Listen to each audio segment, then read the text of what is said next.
2010년 월드컵에서 우루과이와 가나와의 8강전 경기가 있었습니다. 혹시 보신 분 계십니까? 우루과이와 가나와의 8강전 경기에서 그 유명한 수아레즈 선수가 이 공이 들어가는 걸 갖다 손으로 쳐내버립니다. 고의적인 핸드볼 파울이죠. 고의적인 핸들링입니다. 그 수아레즈가 손으로 안 쳐냈으면 그거 골인이에요. 골인. 그러면 가나가 4강에 진출했을 겁니다. 근데 수아레즈가 들어가는 걸 손으로 쳐내버립니다. 골키퍼가 못 막았거든요. 그 들어가는 거 수비수로 있던 수아레즈가 손으로 쳐내버렸어요. 그 손으로 쳐내버리고 나서 그 다음 어떻게 됐습니까? 페널티킥을 찼죠. 가나 선수가 페널티킥을 툭 찼는데 이게 실축. 어머나 수아레즈는 퇴장당하고 있었어요. 그때 퇴장당하다가 실축되는 걸 딱 보고 으아 이렇게 막 포효를 하죠. 그 경기에서 우루과이는 결국 승부차기까지 가서 우루과이가 이겼습니다. 가나는 떨어졌습니다. 4강까지 올라간 그 우루과이전에서 4강에서 수아레즈는 퇴장을 당했으니까 뛰지 못했죠. 근데 수아레즈가 보여준 환상적인 경기력, 특히 우리나라와의 경기에서도 2골이나 넣었지 않습니까? 수아레즈가. 그런 뛰어난 경기력으로 인해서 수아레즈는 영국 리버풀로 갔나요? 리버풀로 가서 성공 가드를 달렸고요. 거의 득점왕까지 갔었죠. 득점왕 직전까지 갔었는데요. 그리고 지금은 어디로 가 있습니까? 지금은 스페인으로 가가지고 이 친구가 어디서 뛰고 있죠? 저기 FC 바르셀로나인가 뛰고 있을 거예요. 메시 선수와 같이 뛰고 있을 겁니다 아마. 네. 그래서 지금 아주 간판 공격수로 잘 나가고 있죠. 핵 이빨로도 유명한데요. 이 수아레즈의 반칙을 어떻게 보죠? 반칙? 여러분 반칙을 해도 됩니까? 안 해야 됩니까? 어렵죠. 반칙을 해도 됩니까? 안 해야 되죠. 반칙 안 해야 되죠. 근데 현실은 어때요? 현실은 반칙 왕에게 훨씬 유리하게 전개됩니다. 운전하시는 분들 끼어들기 하면 됩니까? 안 됩니까? 하면 안 되죠. 끼어들기 하면 안 되죠. 끼어들기는 올바르지 않습니다. 그런데 끼어들기 안 하고 저쪽 뒤에부터 줄 서가는데 끼어들기 해가지고 축축 앞에서 축축 들어옵니다. 이거 현실은 이렇게 끼어들기를 하는 사람에게 훨씬 유리하게 전개돼요. 이 왜 이런 문제가 생길까요? 우리나라가 정신 자체가 우리나라의 의식이 좀 선진 의식이 좀 아닌 것 같아요. 제가 볼 때는. 그래서 반칙왕을 용납합니다. 우리 사회는 반칙왕을 용납해요. 반칙왕을 용납하고 반칙왕에게 별다른 제재가 없습니다. 우루과이의 수아레즈 선수한테 핸드볼로 이렇게 탁 쳐냈다고 해가지고 그 선수에게 선수협회에서 제명을 한다든지 그런 거 없습니다. 고의적인 반칙을 해도 우루과이가 승리하는 거는 아무 지장이 없습니다. 고의적인 반칙을 해도요. 그게 그대로 수아레즈가 손을 안 쳤더라면 가나가 이겼어요. 근데 수아레즈가 쳐내도 용납합니다. 스포츠 경기와 우리 사회는 매우 닮아 있어요. 매우 닮아 있어서 어떤 반칙을 했을 때 그게 법에서 형사 절차로 규제받지 않는 이상은 사실은 반칙을 하는 사람에게 유리하게 전개되는 게 현실이에요. 저도 법을 전공으로 하는 사람이고 법을 통해서 먹고 사는 사람인데 참 우울할 때가 있습니다. 어떤 경우에 가장 우울하겠습니까? 반칙을 하는 사람이 더 유리해질 때 너무 억울합니다. 왜 반칙을 했는데 더 유리해지죠? 저는 그런 사회가 어떻게 해서 지금까지 유지돼 왔었는지 그것도 신기해요. 편법이 난무하는 대한민국이죠.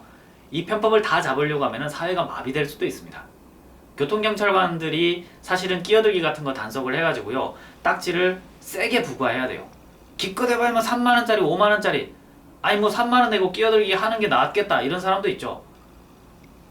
과속카메라 이런 경우에 과속카메라 그냥 신나게 달리고 몇십만원 내면 된다 이런 사람도 있잖아요. 그죠? 그러니까 그런 범칙금을 조금 높여주는 것도 필요해요. 그래야 사람들이 정신을 번쩍 차리고 어떤 범법 행위를 안 하죠. 그런 작은 기초 질서에서부터 사람들의 의식이 신장된다고 봅니다. 이번 강의의 주제는 무전유죄, 유전무죄입니다. 무전유죄, 유전무죄는 반칙의 일종입니까?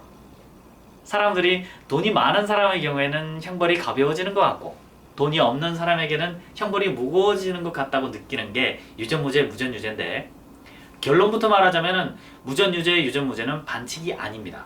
그것은 인간의 본성이며 물이 위에서 아래로 흐르는 것과 같습니다.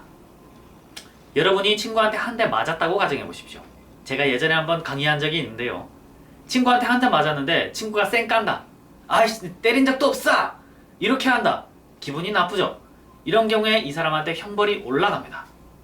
그런데 친구가 한 대 맞아서 술김에 그냥 야 이렇게 하면서 뭐 한 대 뺨을 때렸다, 뭐 주먹으로 뭐 복부를 가격했다, 낭심을 찼다, 이런 경우에 아프죠. 아팠지만은 친구가 그 다음날 친구야 내가 술이 취해가지고 실수했네, 미안해, 그러면서 밥도 사주고 술도 사준다, 그러면 택시비도 준다, 마음이 조금씩 풀립니다, 사람이. 그래서 돈을 많이 동원한다. 뭐 한 대 뺨을 한 대 맞았는데 그 친구가 뭐 1,000만 원을 준다. 야, 어찌 보면 그 친구가 때려줘서 고맙다고 생각이 들 수도 있어요. 유전무죄는 이게 반칙이 아닙니다. 반칙이 아니고 인간 본성에 대한 관찰에서 나오는 어떠한 법 집행에 있어서의 어떤 법칙입니다.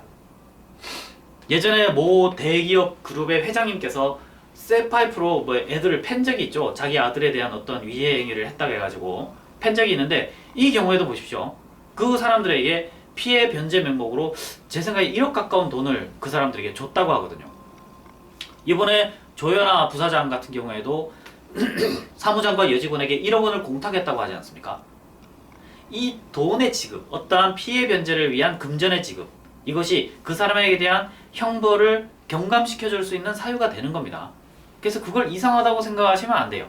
그건 물이 위에서 아래로 흐르는 것과 같은 자연스러운 현상입니다. 왜? 여러분이 피해자라고 생각해 보십시오. 피해자에게 그 피해를 다 변상을 해준다. 기분이 나아집니다. 저도 뭐 친구한테 한 대 맞았다고 생각해보세요. 내가 교통사고를 당했다. 가해자가 와가지고 뭐 금전을 지급해준다. 미안하다. 사과도 한다. 마음이 풀리죠. 와서 돈을 주는데 이렇게 기분이 나빠진다 더? 그런 사람 잘 없습니다. 물론 협상의 기술이 있죠. 느긋이 있다가 또 돈을 주기도 하고 협상의 기술이 있습니다. 약간 애를 태우면서 돈을 주기도 하고, 그 가운데 또 변호사가 끼어 있죠. 또 사악한 술수를 쓰는 변호사도 있을 수 있고요.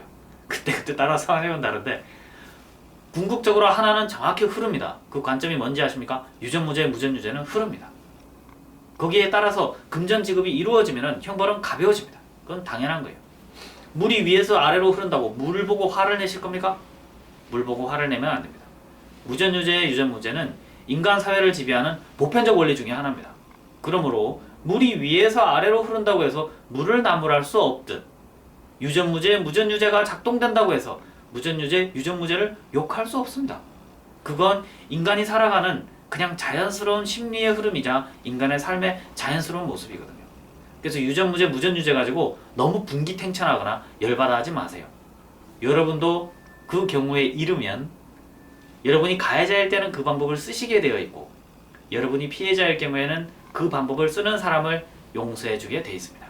인간의 본성이 그러하니까 거기에 대해서 너무 열불을 토하지 마십시오.